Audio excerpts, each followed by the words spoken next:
नमस्कार दोस्तों, ई बुक दर्शन में आप सभी का स्वागत है। यहाँ आपको मिलेगी कंप्लीट ऑडियो बुक समरी, तो बने रहिए हमारे साथ। यदि हम अपनी बेसिक नीड के बारे में बात करें तो हमारी बेसिक नीड है रोटी, कपड़ा और मकान। लेकिन इन सब के लिए भी हमें पैसों की ज़रूरत होती है, तो अल्टीमेटली पैसा हमारा बेसिक नीड हुआ। अब कुछ लोग कहेंगे कि पैसा ही सब कुछ नहीं, लेकिन पैसा बहुत कुछ है, क्योंकि इससे हम अपने लाइफ के ड्रीम को फुलफ़िल कर सकते हैं। दोस्तों, आज हम बात करने वाले हैं the business of 21st century 21वीं सदी का व्यवसाय बुक की, जिसके लेखक हैं रॉबर्ट कियोसाकी, जिन्होंने रिच डैड पुअर डैड जैसी बुक को लिखा था। अगर आप उस बुक को देखना चाहते हैं तो ऊपर दिए हुए लिंक पर क्लिक करके rich dad poor dad book की समरी सुन सकते हैं। इस वीडियो में हम सीखेंगे कि क्यों बिजनेस करना बहुत इम्पोर्टेंट है और किस तरह के बिजनेस करने की ज़रूरत है। यदि आप कोई बिजनेस कर रहे हैं तो अच्छी बात है, उसे आप करते रहिए, लेकिन इस किताब में की गई लर्निंग से आप अपने बिजनेस में तरक्की कर सकते हैं। और जो लोग बिजनेस करने की सोच रहे हैं उन्हें इस बुक से मदद मिल सकती है। Chapter 1, the rule has change. आजकल के समय में गवर्नमेंट जॉब का बहुत ही क्रेज़ है, क्योंकि इसे सिक्योर माना जाता है। हर कोई गवर्नमेंट जॉब पाने के प्रयास में लगा है, इसीलिए हम फाइनेंशियली स्टेबल हो जाते हैं। लेकिन ऑथर के अनुसार आपको कभी भी जॉब से सिक्योरिटी नहीं मिलती। यह मैटर नहीं करता कि वह गवर्नमेंट जॉब है या प्राइवेट जॉब, आपको दोनों जगह हार्ड वर्क और स्ट्रगल करना होगा। हाँ, थोड़ा बेनिफिट गवर्नमेंट जॉब में हो सकता है, लेकिन लॉन्ग टर्म में यह आपके लिए सही नहीं। ऑथर के पुअर डैड हमेशा जॉब को प्रायोरिटी देते थे। उनके अनुसार सक्सेस का मतलब था एक वेल सेटेड सिक्योर जॉब। लेकिन सन 2008 में आई मंदी के दौरान बहुत से लोगों ने अपनी जॉब गंवा दी। यह इतनी बड़ी आर्थिक मंदी थी कि इससे सब परेशान हो चुके थे। लेकिन जैसे ही सब कुछ नॉर्मल हुआ, लोग दोबारा जॉब की तरफ भागने लगे। लेकिन टाइम का कोई भरोसा नहीं, टाइम कभी भी रिपीट हो सकता है। इसीलिए हमें भी अपना माइंडसेट चेंज करने की ज़रूरत है। हमें किसी भी परिस्थिति के लिए तैयार रहना चाहिए और अपनी इनकम के लिए किसी दूसरे पर निर्भर ना होकर खुद का व्यवसाय बनाना चाहिए। Chapter 2, the silver lining. आजकल का वर्ल्ड स्टार्टअप का वर्ल्ड है। हर कोई मार्केट में आना चाहता है और एक स्टार्टअप करना चाहता है। लेकिन स्टार्टअप करना कोई नई बात नहीं। हम हिस्ट्री की बात करें तो पुराने ज़माने में भी लोग स्टार्टअप करते थे। यह राजाओं के पास जाकर ज़मीन ले लेते थे, खेती करते थे और उस मुनाफे से कुछ परसेंट राजा को टैक्स के रूप में देकर व्यापार करते थे। इससे लोगों को ज़्यादा दिक्कत नहीं होती थी और सब लोग खुशी खुशी रहते थे। लेकिन जैसे जैसे सोसाइटी में डेवलपमेंट आया तो बड़े बड़े इंडस्ट्रियलिस्ट लोगों को काम करवाने के लिए मज़दूरों की ज़रूरत पड़ती थी। और कुछ समय बाद यह समझा जाने लगा कि नौकरी करना एक बेहतर ऑप्शन है। लोग सोचते हैं सक्सेस का दूसरा नाम नौकरी है, और इसलिए समय के साथ साथ नौकरी करना फेमस होता गया। लेकिन यदि आपको रियल वेल्थ बनानी है तो आपको एंटरप्रेन्योर या फिर बिजनेसमैन बनना होगा। एक एंटरप्रेन्योर मार्केट के उतार चढ़ाव से कभी प्रभावित नहीं होता। वह हमेशा कस्टमर को वैल्यू देने पर और अपने प्रोडक्ट की एक्सीलेंस पर विश्वास करता है। ऑथर के अनुसार आपको हमेशा कुछ लोग मिलेंगे जो कहेंगे कि अब मार्केट में अपॉर्चुनिटी नहीं है या फिर बिजनेस करना बहुत हार्ड है। लेकिन आपको इनसे सावधान रहना चाहिए। इस तरह के लोग डरपोक या लूज़र होते हैं। ऐसे लोग ना तो खुद बिजनेस करते हैं, ना ही दूसरों को करने की सलाह देते हैं। ऐसे लोग दूसरों की सफलता से घबराते हैं। जॉब करना कोई बुरा नहीं है, इसमें कुछ भी गलत नहीं, लेकिन कम से कम आपको एक दूसरा तरीका ढूंढना चाहिए अपनी अर्निंग का। क्योंकि आजकल के दौर पे हमें एंटरप्रेन्योरशिप पर फोकस करना चाहिए, क्योंकि हम नहीं जानते कि इकोनॉमिक कंडीशन क्या है, आपकी जॉब रहे या ना रहे। इसलिए यह आवश्यक है कि हमें कुछ एक्स्ट्रा करना ही होगा फाइनेंशियल फ्रीडम हासिल करने के लिए। आजकल का दौर इंटरनेट का दौर है, इसीलिए हमें कोई भी बिजनेस स्टार्ट करना चाहिए और ऐसा बिजनेस करना चाहिए जिसे हम पार्ट टाइम अपनी रेगुलर जॉब के साथ कर सकते हैं। Chapter 3, where do you live. कुछ लोगों को लगता है कि उनकी कमाई ही उनका फाइनेंशियल स्टेटस है। हालांकि कुछ हद तक यह सही भी है, लेकिन फोर्ब्स मैगजीन के अनुसार जिन लोगों की सालाना कमाई $1 मिलियन से अधिक है वे लोग अमीर हैं, और जिनकी सालाना कमाई $25,000 से कम है वह गरीब है। ऑथर के अनुसार हम कितना पैसा कमाते हैं उससे भी ज़्यादा यह इम्पोर्टेंट है कि हम किस तरह से पैसा कमाते हैं, मतलब क्वांटिटी से ज़्यादा क्वालिटी इम्पोर्टेंट है। लेखक के अनुसार हम 4 तरीक़ों से पैसा कमाते हैं जिसे हम कैश फ्लो कोऑर्डिनेट कहते हैं। 4 प्रकार के कोऑर्डिनेट ESBI। 80% लोग ENS कोऑर्डिनेट में आते हैं, इनके पास सिर्फ 20% पैसा होता है, जबकि 20% लोग BNI कोऑर्डिनेट में आते हैं और इनके पास 80% पैसा होता है। चलिए अब इन सब कोऑर्डिनेट को एक एक करके समझते हैं। Number 1 E employee. इस कैटेगरी में वह लोग आते हैं जो सिर्फ जॉब करते हैं, जिनकी इनकम का सोर्स किसी प्रकार की जॉब होता है। नंबर 2 इस कैटेगरी में वह लोग आते हैं जो खुद का कोई स्मॉल बिजनेस करते हैं और उसे खुद चलाते हैं, वह अपने दिए हुए टाइम के अनुसार ही पैसे कमाते हैं। B business owner. इस कैटेगरी में वह लोग आते हैं जो किसी बिजनेस के स्वयं मालिक होते हैं और काम करने के लिए एम्प्लॉय रखते हैं। I investor. इस कैटेगरी में वह लोग आते हैं जिनका स्वयं का कोई बिजनेस तो नहीं होता, लेकिन वह किसी अन्य बिजनेस पर पैसा लगाकर इन्वेस्टमेंट से पैसे कमाते हैं। अब इस 4 प्रकार के कोऑर्डिनेट को समझकर आप यह पता लगा सकते हैं कि आप किस कोऑर्डिनेट पर हैं। आपको अपने अनुसार कोऑर्डिनेट बदलने की ज़रूरत है। ऑथर के अनुसार I कोऑर्डिनेट सबसे बेस्ट कोऑर्डिनेट होता है फाइनेंशियल फ्रीडम के लिए। बहुत से लोग अपनी जॉब चेंज करते रहते हैं हाई इनकम के लिए, लेकिन इसका मतलब यह नहीं कि वह अपना कोऑर्डिनेट चेंज कर रहे हैं, क्योंकि जैसे जैसे उनकी कमाई बढ़ती है उनका टैक्स भी बढ़ता है और इस कारण उनके खर्चे भी बढ़ जाते हैं, इसीलिए वे कभी वेल्थ नहीं बना पाते। हमें अपनी कमाई के लिए किसी दूसरे पर निर्भर नहीं होना चाहिए, ना किसी कंपनी पर, ना किसी बॉस पर। इसकी वजह हमें अपना खुद का फाइनेंशियल इकोसिस्टम बनाना चाहिए जो कि हमारे लिए काम करे। ऑथर के अनुसार 80% लोग ई कोऑर्डिनेट में रहते हैं क्योंकि वे अपनी लाइफ में रिस्क नहीं लेना चाहते, और जो रिस्क लेते हैं वह अपना कोऑर्डिनेट बदलकर BNI कोऑर्डिनेट की तरफ शिफ्ट हो जाते हैं और अपना खुद का फाइनेंशियल इकोसिस्टम बनाते हैं। Chapter 4 your core financial value. कुछ लोगों को जॉब करना पसंद होता है, कुछ लोगों को सपना होता है जॉब करने का, और कुछ लोग अपनी खुद की कंपनी बनाना चाहते हैं और उसमें काम करने के लिए दूसरों को हायर करते हैं, और कुछ लोग बिजनेस पर पैसा लगाकर पैसा कमाते हैं। ऑथर के अनुसार हम सभी में 4 कोऑर्डिनेट होते हैं ESBI। आप सामने वाले की बातों को सुनकर यह समझ सकते हैं कि वह किस कोऑर्डिनेट में आता है और उसकी फाइनेंशियल कोर वैल्यू क्या है। जो लोग E कोऑर्डिनेट में आते हैं उनकी फर्स्ट प्रायोरिटी होती है नौकरी करना। वह हमेशा सैलरी और प्रमोशन पर बात करते हैं। ऐसे लोग कितने भी हाई पोस्ट पर हों, इनका एम जॉब सिक्योरिटी या सिक्योर जॉब होता है। जो लोग S कोऑर्डिनेट में आते हैं उनकी कोर वैल्यू इंडिपेंडेंस, आज़ादी होती है। वह नहीं चाहते कि कोई और उनका मालिक बने। इन्हें सबसे ज़्यादा अपनी फ्रीडम पसंद है। यह सारे काम अपनी मर्जी से करना चाहते हैं और कमाई के लिए किसी और पर निर्भर ना होकर अपने बिजनेस पर दिए गए टाइम के अकॉर्डिंग ही पैसे कमाते हैं। जो लोग B कोऑर्डिनेट में आते हैं उनकी कोर वैल्यू वेल्थ बिल्डिंग होता है। इनका मकसद होता है ज़्यादा से ज़्यादा वेल्थ क्रिएशन करना। वे अपना काम करवाने के लिए एक्सपर्ट लोगों की टीम बनाते हैं।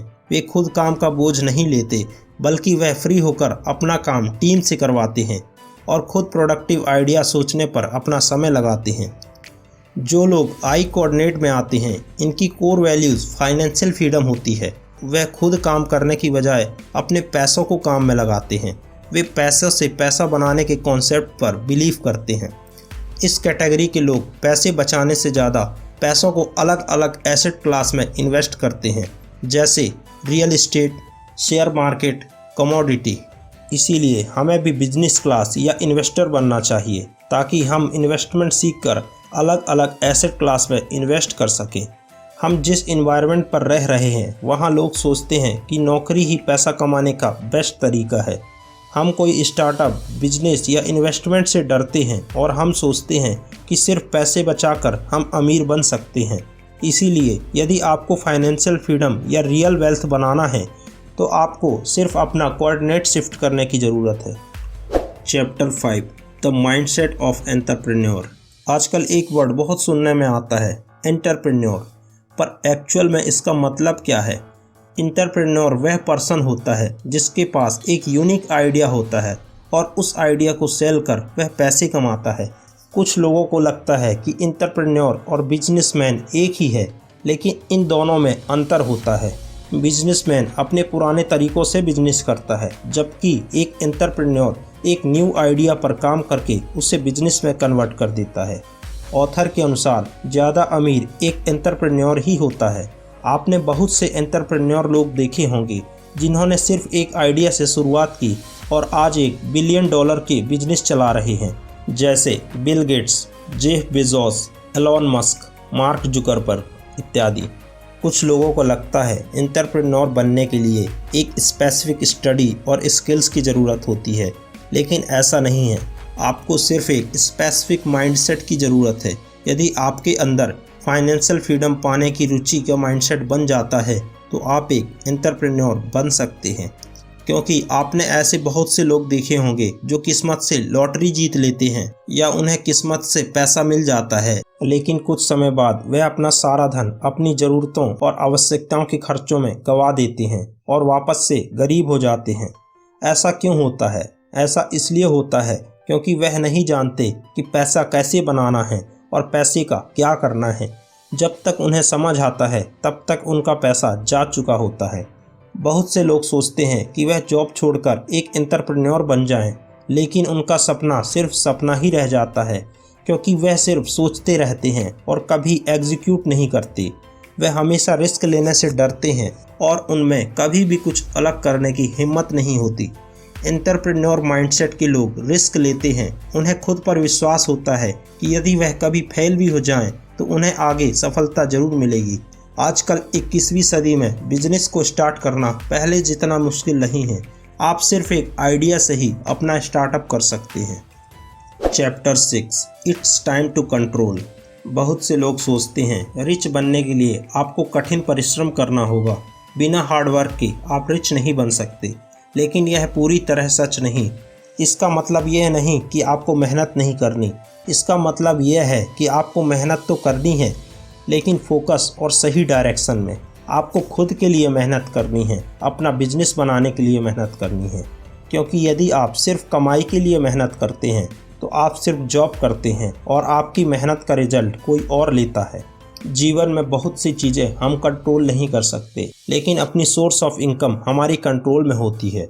आपने बहुत से लोग देखे होंगे जो अमीर है लेकिन वह बिजनेस के दम पर हैं। आपको ऐसे बहुत ही कम लोग मिलेंगे जो जॉब के दम पर अमीर हुए हैं। इसीलिए यदि आपको अमीर बनना है तो आपको स्टार्टअप करना ही होगा। आपको एंटरप्रेन्योर या बिजनेसमैन बनना ही होगा। कुछ लोग सोचते हैं किसी कंपनी की फ्रेंचाइजी लेना एक बिजनेस मॉडल है, लेकिन असल में फ्रेंचाइजी मॉडल को लेकर आप किसी और के लिए काम करते हैं और आप सोच रहे हैं कि आपका खुद का बिजनेस है, क्योंकि फ्रेंचाइजी मॉडल में जब आप फ्रेंचाइजी लेते हो तो आप उस कंपनी को फीस पेमेंट करते हो। जब आप सक्सेसफुल बिजनेस रन करते हो तब उस कंपनी का नाम होता है, और यदि आप फ्रेंचाइजी रन करने में फेल हो जाते हो तो वह फ्रेंचाइजी किसी और को ट्रांसफ़र कर दी जाती है। ऑथर के अनुसार फ्रेंचाइजी मॉडल बिजनेस का सबसे वर्स्ट मॉडल है। सबसे बेस्ट तरीका है network marketing. Network marketing wealth बनाने का एक बेस्ट तरीका है। अगले चैप्टर में हम नेटवर्क मार्केटिंग को थोड़ा डिटेल में समझेंगे। Chapter 7 my years in business. जब आपको कोई प्रोडक्ट पसंद आता है या कोई सर्विस या कोई मूवी अच्छी लगती है, तब आप अपने दोस्तों या किसी अन्य पर्सन को रिकमेंड करते हो। इस बात के आपको पैसे नहीं मिलते, लेकिन फिर भी आप दूसरों को इस प्रोडक्ट या सर्विस को रिकमेंड करते हो क्योंकि आप इससे सेटिस्फाइड हो। लेकिन क्या हो जब आपको रिकमेंड करने के लिए पैसे मिलते हों? यही नेटवर्क मार्केटिंग है। कुछ कंपनियां बड़े बड़े सेल्स मार्केटिंग चैनल और सेल्स प्रोफेशनल को हायर नहीं करती। वह सिर्फ अपनी सेल्स का कुछ % रेवेन्यू उन लोगों के साथ शेयर करती हैं जो उनके प्रोडक्ट को सेल करते हैं। इसे आप डायरेक्ट सेलिंग भी कह सकते हैं। फॉर एग्जांपल, आपने 100 रुपये का प्रोडक्ट बेचा तो आपको 20% सेल कमीशन दिया जाएगा। जिस प्रकार आजकल आपने एफिलिएट मार्केटिंग के बारे में सुना होगा। एफिलिएट मार्केटिंग में जब आप किसी प्रोडक्ट को किसी अन्य लोगों के साथ शेयर करते हो और लोग जैसे ही उस प्रोडक्ट को खरीदते हैं तो उस प्रोडक्ट का कुछ कमीशन आपको मिल जाता है। एफिलिएट मार्केटिंग भी नेटवर्क मार्केटिंग का ही एक हिस्सा है। रॉबर्ट बताते हैं उन्होंने कभी नेटवर्क मार्केटिंग से पैसे नहीं कमाए, लेकिन वह नेटवर्क मार्केटिंग के बहुत बड़े फ़ैन हैं। बहुत से सक्सेसफुल बिजनेस आज नेटवर्क मार्केटिंग के कॉन्सेप्ट को अपना रहे हैं और प्रॉफिटेबल बिजनेस में हैं। Chapter 8 it's not about income, it's about asset that generate income. हम सभी ने लोन के बारे में तो सुना ही होगा। जब कभी हम बैंक से लोन लेते हैं तब हम लोन का EMI देते हैं और उसका इंटरेस्ट भी देते हैं, तो लोन हमारे लिए लायबिलिटीज़ बन जाता है क्योंकि हम उसे चुकाने के लिए एक्स्ट्रा पेमेंट करते हैं। और वही लोन बैंक के लिए एसेट बन जाता है क्योंकि बैंक को उस लोन से इंटरेस्ट के रूप में इनकम आती है। अब आप सोचेंगे कि एसेट एंड लायबिलिटीज़ क्या है। एसेट वह है जिससे एक रेगुलर इनकम जनरेट होती है, जबकि लायबिलिटीज़ वह है जो लगातार हमारी जेब से पैसे निकालती है। यदि हम बैंक का एग्जाम्पल लें तो लोन हमारे जेब से अतिरिक्त पैसे निकालता है इंटरेस्ट के रूप में, इसीलिए वह लायबिलिटीज़ हो गया हमारे लिए। और बैंक के लिए वह इनकम जनरेट करता है तो वह बैंक के लिए एसेट हो गया। कुछ लोग एसेट एंड लायबिलिटीज़ में कंफ्यूज होते हैं। वे सोचते हैं कि महंगी चीज़ें खरीदना ही एसेट है, जैसे कि कार, लग्जरी इत्यादि, बल्कि वह एक लायबिलिटीज़ बन जाता है क्योंकि उसकी कीमत समय के साथ घट जाती है और साथ ही साथ आपके एक्सपेंस भी बढ़ जाते हैं। रॉबर्ट के पुअर डैड हमेशा जॉब करने पर फोकस करते थे, जबकि रिच डैड एसेट बनाने पर जोर देते थे ताकि उस एसेट से रेगुलर इनकम जनरेट हो सके।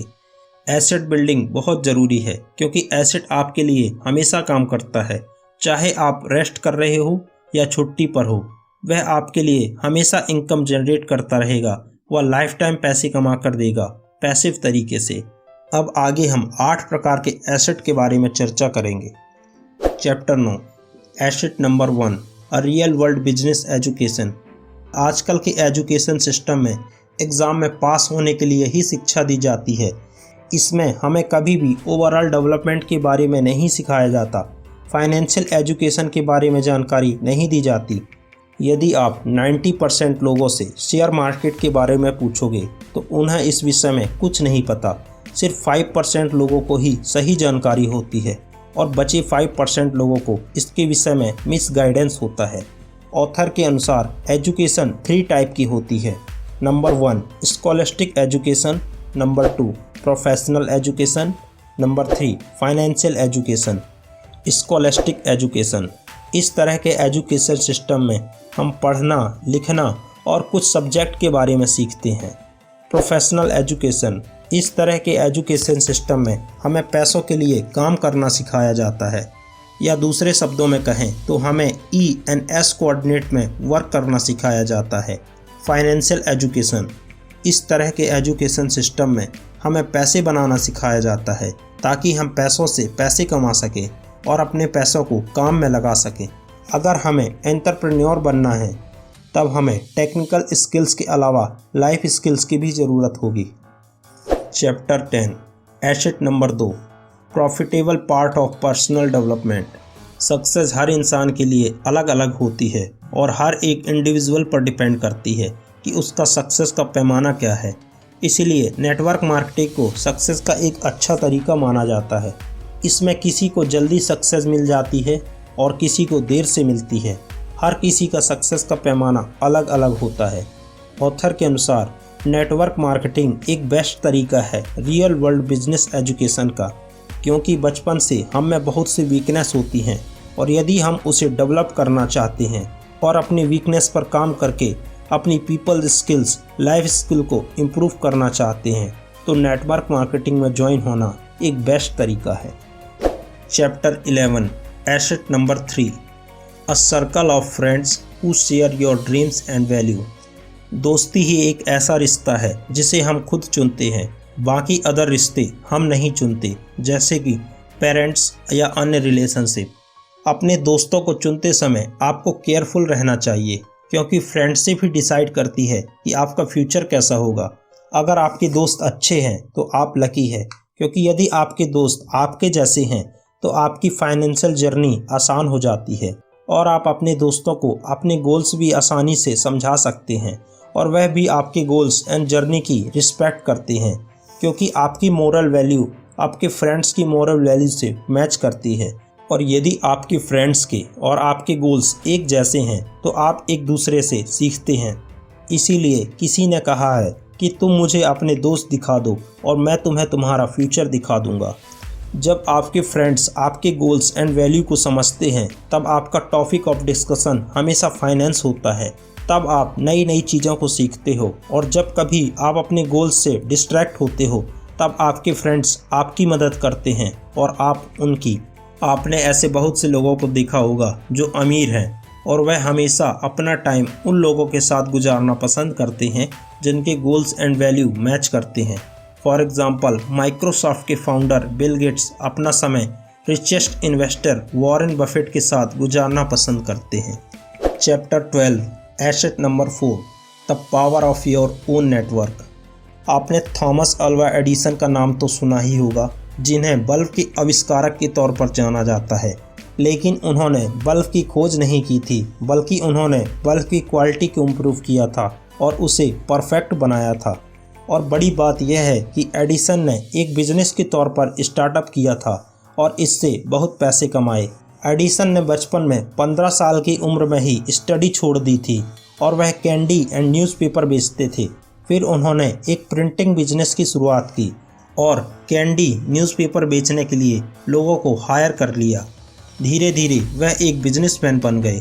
उन्होंने बाद में मोर्स कोड सीखा ताकि उन्हें टेलीग्राफ ऑपरेटर की नौकरी मिल सके और उन्हें नौकरी करने के दौरान यह पता चला कि एक सक्सेसफुल बिजनेस के लिए अच्छे प्रोडक्ट होने के साथ साथ एक अच्छा नेटवर्क होना भी बहुत ज़रूरी है। यदि आप एक सक्सेसफुल बिजनेस बनाना चाहते हैं तो आपका नेटवर्क स्ट्रॉन्ग होना चाहिए। रॉबर्ट कियोसाकी बताते हैं कि बिल गेट्स ने एक ऑपरेटिंग सिस्टम बनाया। अब उन्हें मार्केट में अपना ऑपरेटिंग सिस्टम बेचने के लिए कुछ लोगों की तलाश थी जिनके पास कंप्यूटर हो या कोई ऐसी कंपनी जो कंप्यूटर बनाती हो। और इस नेटवर्क की वजह से ही बिल गेट्स आज दुनिया भर में माइक्रोसॉफ्ट का नाम बना सके। ताकत प्रोडक्ट में नहीं बल्कि नेटवर्क में होती है। अगर आपका प्रोडक्ट अच्छा है तो आप इसे 1000 लोगों तक ही बेच सकते हो और यदि आपका नेटवर्क अच्छा है तो आप इसे लाख व करोड़ लोगों तक बेच सकते हो। नेटवर्किंग का उदाहरण आजकल की franchise model network marketing model है।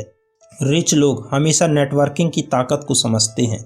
Chapter 13, asset number 5, a duplicable fully scalable business.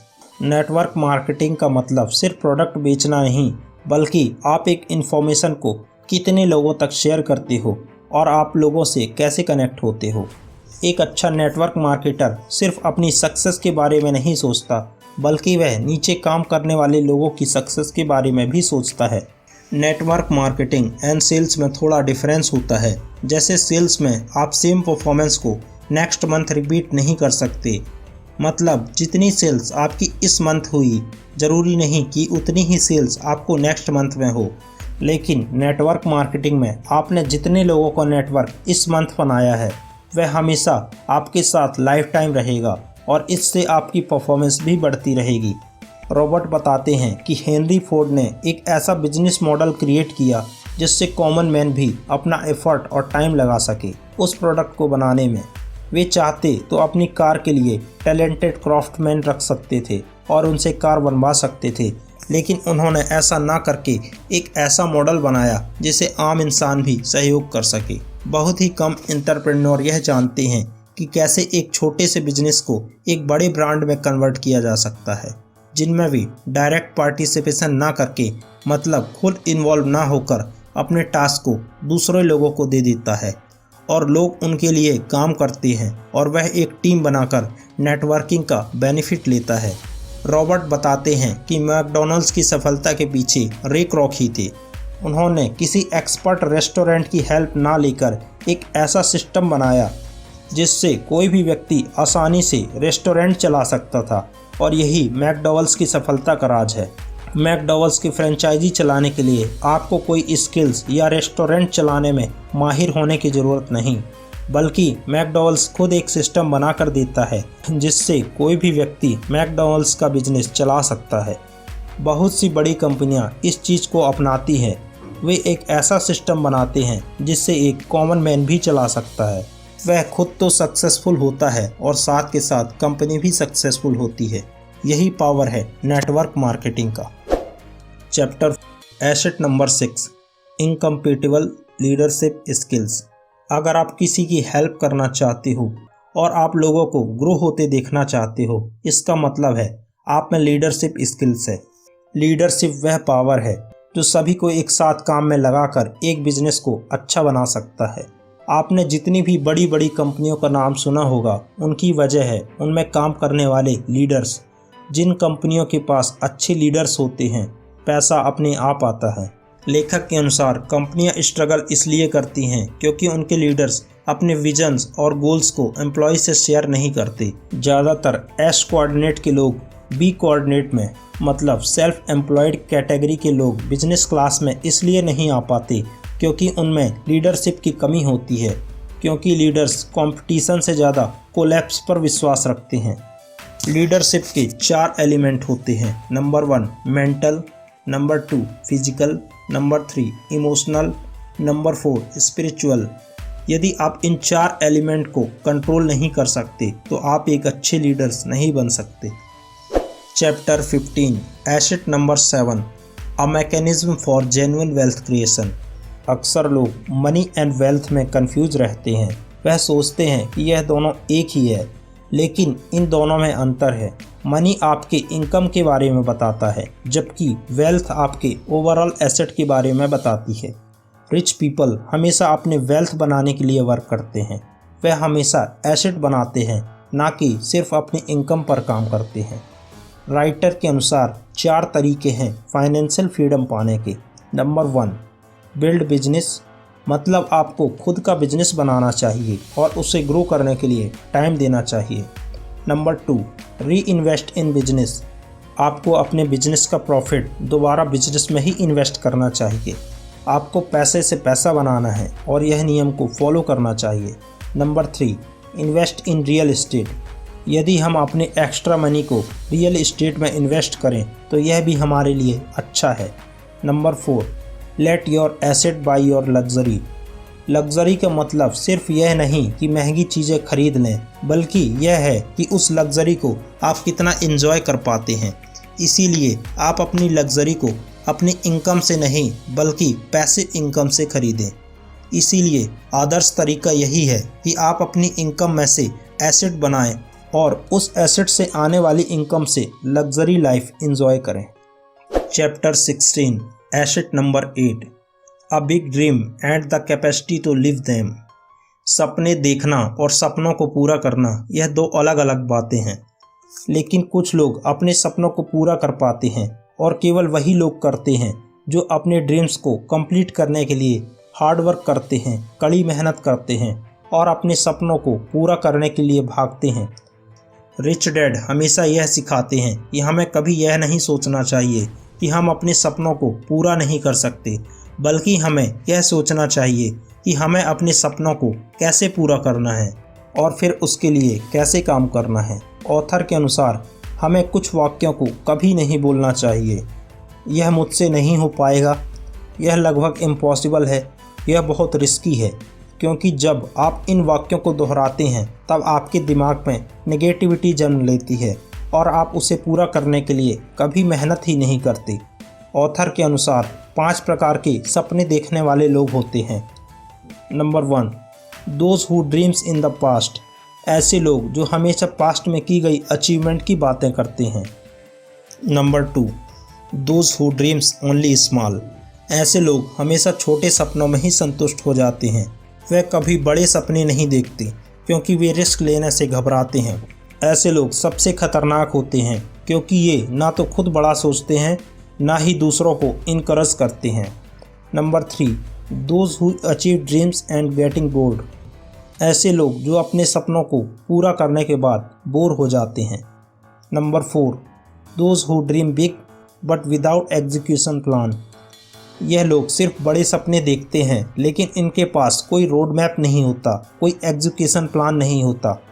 Number 5, those who dream big achieve big and go on dreaming bigger. यह लोग अपने सपनों को अचीव भी करते हैं और उन्हें कंप्लीट करने के बाद किसी अन्य गोल्स को कंप्लीट करने के लिए काम में लग जाते हैं। हम सभी को इसी कैटेगरी में आना चाहिए क्योंकि इस कैटेगरी के लोगों का पॉजिटिव माइंडसेट होता है। याद रखें, यदि आप बड़े सपने देखोगे तो चैलेंजेस भी बड़े आएंगे, इसीलिए आपको तैयार रहना चाहिए और एग्जीक्यूशन करना चाहिए। Chapter 17, a business where women excel. आजकल जेंडर इक्वलिटी को महत्व दिया जा रहा है, जो कि सही भी है। बहुत से ऐसे क्षेत्र हैं जैसे स्पोर्ट्स, इंडस्ट्रीज़, फाइनेंस, इन्वेस्टमेंट, इन सभी जगह महिलाओं ने झंडे गाड़े हैं। बिजनेस में भी महिलाएं बहुत अच्छे पद पर हैं। कुछ लोग सोचते हैं कि बिजनेस महिलाओं के लिए सही नहीं, लेकिन इस बात से रॉबर्ट की वाइफ किम कियोसाकी डिसएग्री करते हुए यह बोलती हैं कि हर वुमेन्स को बिजनेस में पार्टिसिपेशन जरूर करना चाहिए। लेखक 6 कारण बताते हैं जिससे महिलाओं को बिजनेस में जरूर आना चाहिए। अकॉर्डिंग टू स्टैटिस्टिक्स 47% महिलाएं सिंगल हैं जो सेल्फ डिपेंड है, इसीलिए महिलाओं को भी अपने वेल्थ क्रिएशन के लिए बिजनेस में ज़रूर आना चाहिए। Number 2, avoiding dependency. आप किसी और पर निर्भर ना हो, इसीलिए महिलाओं को भी बिजनेस पर ज़रूर आना चाहिए। नंबर 3, कुछ जॉब में जेंडर डिस्क्रिमिनेशन होता है, इसीलिए वह ज़्यादा तरक्की नहीं कर पाती, इसीलिए उन्हें खुद का व्यवसाय करना चाहिए। नंबर 4, अक्सर यह देखा गया है कि सेम पोस्ट पर काम करने के बाद भी एक आदमी और औरत की सैलरी में डिफरेंस होता है, इसीलिए उन्हें वेल्थ बिल्डिंग के लिए खुद का इकोसिस्टम बनाना चाहिए। Number 5, increase self esteem. जब एक महिला खुद का बिजनेस ब्रांड बनाती है, खुद के दम पर बिजनेस करती है, उसकी रिस्पेक्ट समाज व सोसाइटी में बढ़ जाती है और वह अन्य महिलाओं के लिए एक रोल मॉडल बन जाती है। Number 6, control your time. जब कोई महिला किसी जॉब पर जाती है, इसीलिए वह अपने टाइम को अपने हिसाब से चूज करके बिजनेस कर सकती हैं। इसके लिए नेटवर्क मार्केटिंग एक बहुत अच्छा तरीका है। Chapter 18, choose business wisely. आपको आसपास बहुत से ऐसी नेटवर्क मार्केटिंग कंपनियां मिल जाएंगी जिसे आप चूज कर सकते हो, लेकिन हमेशा आपको वाइजली चूज करना चाहिए और इंश्योर करना चाहिए कि वह नेटवर्क मार्केटिंग कंपनी अच्छी है या पूरी जांच पड़ताल करने के बाद ही किसी कंपनी को ज्वाइन करें।